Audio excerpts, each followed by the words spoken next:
Today's episode is brought to you by Bush's Fresh Food Market. Calling all foodies, Bush's is hiring. Are you passionate about food, looking for growth, development, and excellent wages? Come grow with Bush's and apply online at bushes.com/join our team. That's Bush's, BUSCHS.com/join our team. From the Detroit Free Press, I'm Emma Stein with today's Free Press Voice Briefing. It's Wednesday, November 23rd, 2022.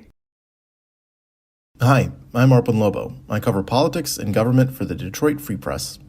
History was made in Michigan Tuesday as State Rep Kyra Harris Bolden became the first black woman to be appointed to the Michigan Supreme Court. Governor Gretchen Whitmer announced Bolden's appointment to replace former Chief Justice Bridget McCormick, who is retiring after 10 years on the bench. Bolden will begin her term early next year.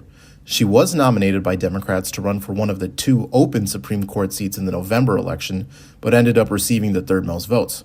However, McCormick's retirement had left an opening on the bench for Whitmer to fill.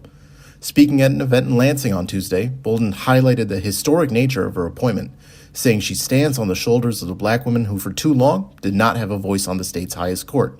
Whitmer also touted Bolden's legal background. She clerked for Judge John A. Murphy in Wayne County and later practiced civil litigation at Lewis and Monday, a law firm in Detroit.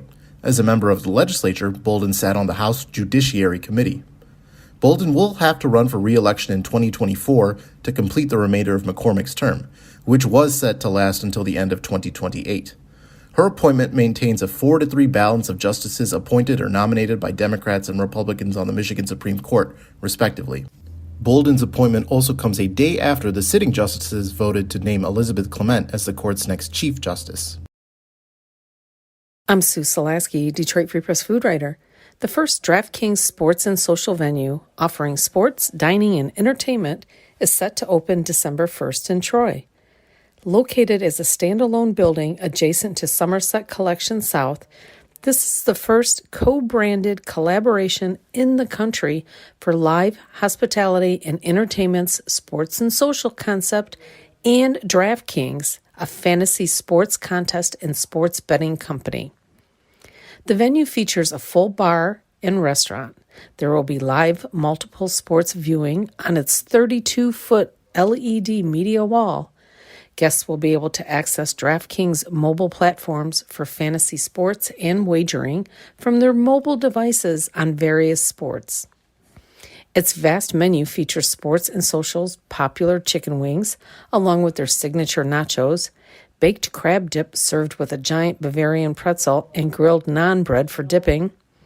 There are main dishes, vegetarian-friendly items, and a selection of burgers, soups, and salads. Brunch will be served on Saturday and Sundays. There's a DraftKings lounge for private parties and events. The spot will also have a variety of games such as skee ball, hoops, foosball, shuffle puck, and arcade games. I'm Kirkland Crawford with the Free Press Sports Department, looking ahead a few years to a big date on our calendars. The NCAA announced Tuesday a few future sites for the Final Four, and when you know it, the city of Detroit will host in 2027. Ford Field, the home of the Lions and the scene for the 2009 Final Four, as you may remember. That year is one of Tom Izzo's 8 trips to college basketball's grandest stage, and certainly the shortest. The Spartans that year, with Draymond Green and Kalen Lucas, got to the national title game before losing to North Carolina. This return to Ford Field was a full-court press by the Detroit Sports Commission, Michigan State University, the city of Detroit, and even General Motors. It's just the latest in big-time sporting events slated for Detroit, which will host the NFL Draft in 2024. By the way, this season's Final Four, which MSU and Michigan have eyes for, will be in the spring in Houston. For more stories from the Detroit Free Press, be sure to check out freep.com. That's FREEP.com. We'll see you tomorrow.